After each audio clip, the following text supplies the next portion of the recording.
Every day the world loses legends, icons whose lives shaped our culture, our memories, our hearts. From actors to musicians, pioneers to visionaries, their stories deserve to be remembered and celebrated. Welcome back. Here we honor the lives, achievements, and legacies of those who passed. The news was confirmed quietly without noise or spectacle. On February 26, 2026, the world said goodbye to John Francis Nolan, a man whose face was familiar to many, even if his name was not always spoken as loudly. In homes across the world, viewers paused for a moment, remembering the roles he brought to life with quiet strength. He was not the kind of actor who chased the spotlight. Instead, he became a steady presence within it. His performances did not demand attention, they earned it. And over time, that subtle power became his signature. Born in London in 1938, John Nolan grew up in a world far removed from the global screens he would later appear on. His early years were shaped by post-war Britain, a time of rebuilding and reflection. Perhaps it was this environment that gave him his grounded nature, something that would stay with him throughout his life. His journey into acting was not rushed. It was careful, thoughtful. He built his career step by step, taking on roles that allowed him to explore depth rather than fame. Over the years, he became known for characters that carried quiet authority, men who did not need to speak loudly to be heard. For many viewers, Nolan became most recognizable through his role as John Greer in Person of Interest. It was a performance filled with control and mystery. His calm voice and measured delivery made the character both compelling and unsettling. He did not overplay the role. He let it breathe. And that made it unforgettable. One fan wrote online, "He didn't act like a villain. He made you believe he was right. That's what made him so powerful." But his work did not stop there. He was also part of one of modern cinema's most iconic trilogies, the Batman films directed by his nephew, Christopher Nolan. In Batman Begins and The Dark Knight Rises, John Nolan appeared as Douglas Fredericks, a member of the Wayne Enterprises board. Though his role was not central, it carried weight. He brought a sense of realism to the world of Gotham. It was another example of how he could elevate a scene without taking it over. Behind the camera, his life was just as meaningful. He was married to actress Kim Hartman for over 5 decades. Their relationship was one of quiet loyalty, far from the attention of the public eye. Together they built a family, raising a son and a daughter while balancing the demands of the acting world. Those who knew him personally often spoke of his kindness. He was described as gentle, thoughtful, and deeply respectful of others. He listened more than he spoke. And when he did speak, his words carried weight. A fellow actor once shared, "John had a presence that made everyone around him feel calm. He didn't need to prove anything. He just was." As news of his passing spread, tributes began to appear. Some came from fans. Others came from those who had worked beside him. Each message carried the same tone: respect, gratitude, and a quiet sense of loss. One tribute read, "He may not have been the loudest name in the credits, but he was always one of the most important. Rest in peace to a true craftsman." Another simply said, "Every scene he touched felt real." That's a rare gift. His connection to the Nolan filmmaking family also became part of his legacy.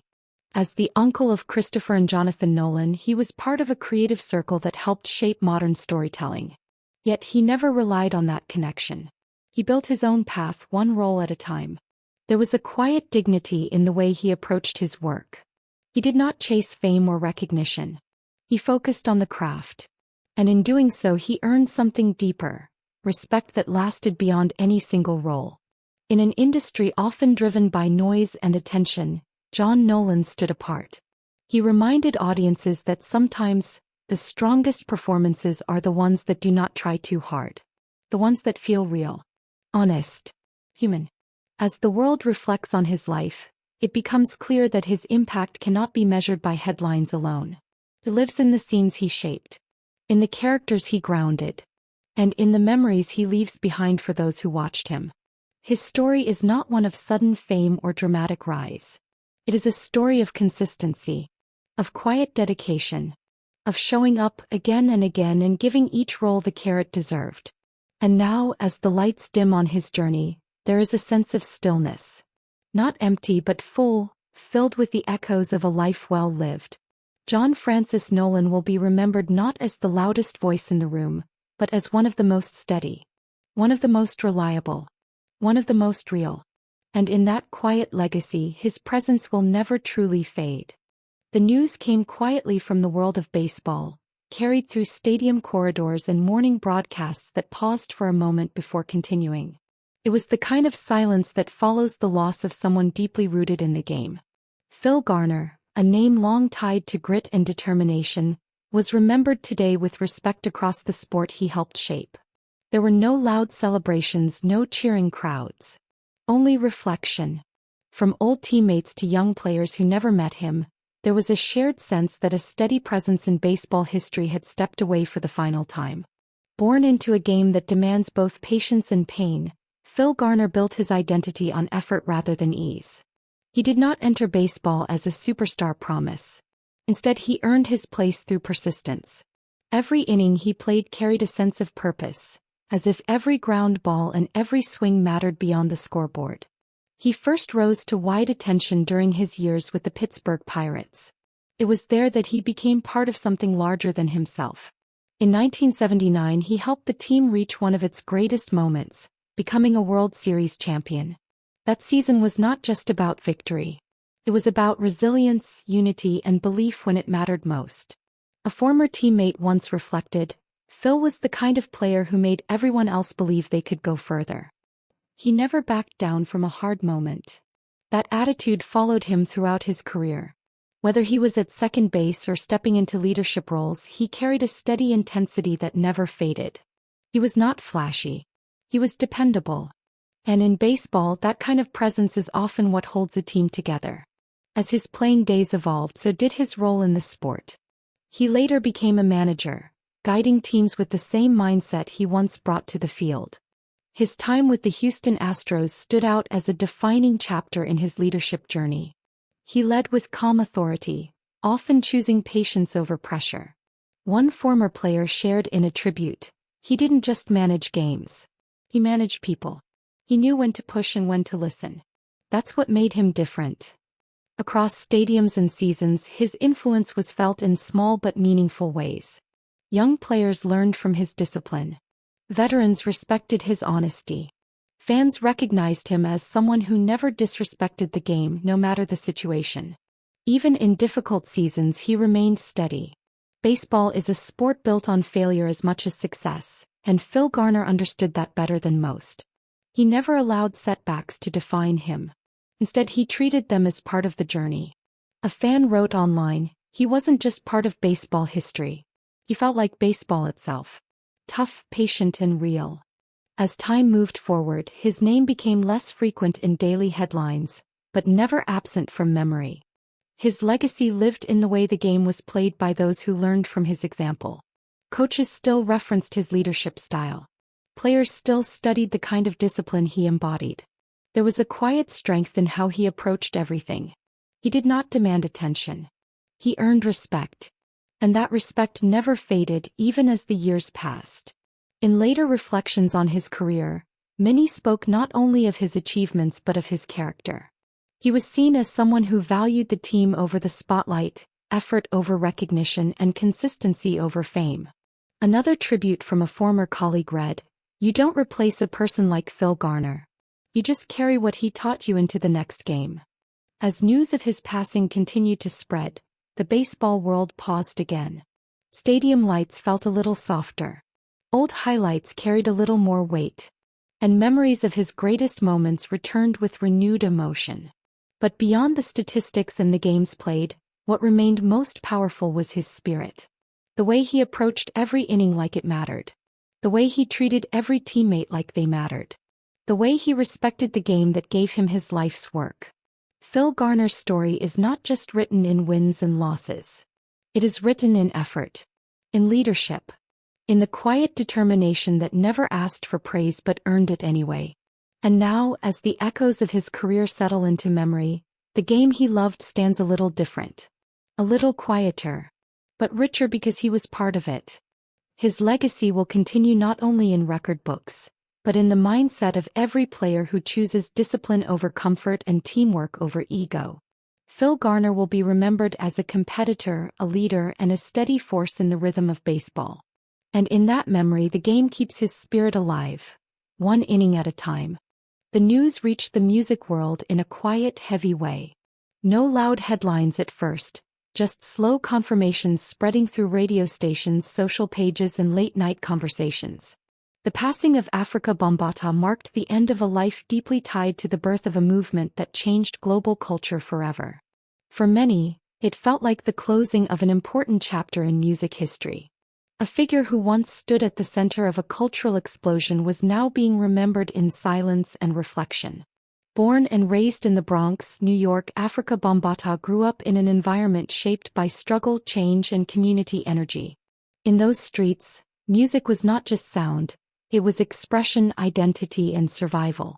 From this world, he began to build something that would later become global. He first rose as a key force in the early development of hip-hop culture, standing alongside DJs, dancers, and artists who were shaping something entirely new. Through rhythm and sound, he helped connect young people who felt unheard, giving them a voice through music and movement. A fellow pioneer once said, "He didn't just play music. He created space for people to exist, to express, to be seen." His influence grew far beyond the Bronx. Through parties, performances, and community work, he helped shape what would become one of the most powerful cultural movements in modern history. Hip-hop, in its earliest form, carried his fingerprints: rhythm, unity, and energy built on connection.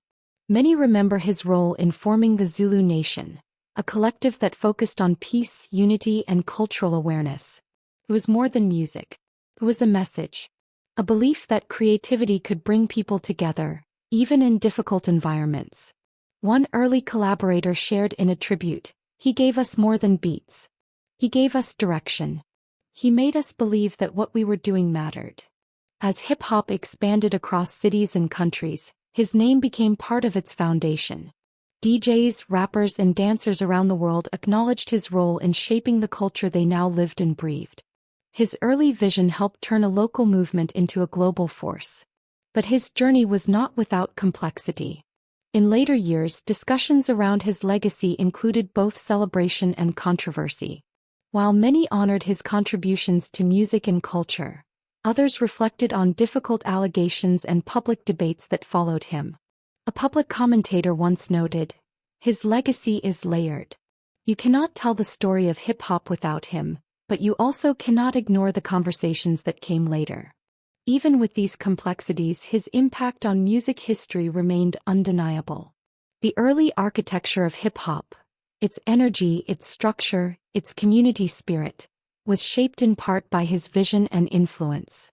Fans across generations shared their memories after news of his passing spread. Some remembered the music. Others remembered the culture. Many simply remembered the feeling of being part of something new and alive. One tribute online read, "He made us feel like we belonged to something bigger. That feeling will never leave us."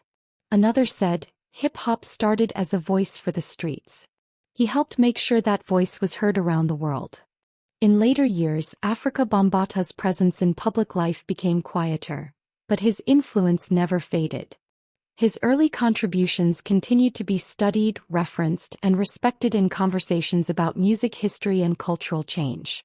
Across generations of artists, his work lived on in samples, in styles, and in the foundational ideas of hip-hop itself. The movement he helped shape continued to grow far beyond its origins, becoming a global language of expression. Those who worked with him often described him as someone who believed deeply in the power of unity through music. He saw rhythm not just as entertainment but as connection, a bridge between people, backgrounds, and experiences. A fellow DJ once reflected, "He showed us that music could build communities, that it could heal, teach, and bring people together." As the world reflects on his passing, there is both celebration and reflection. Celebration of the culture he helped build. Reflection on the full complexity of his life and story. His journey is remembered not as simple but as influential. Not as perfect but as powerful.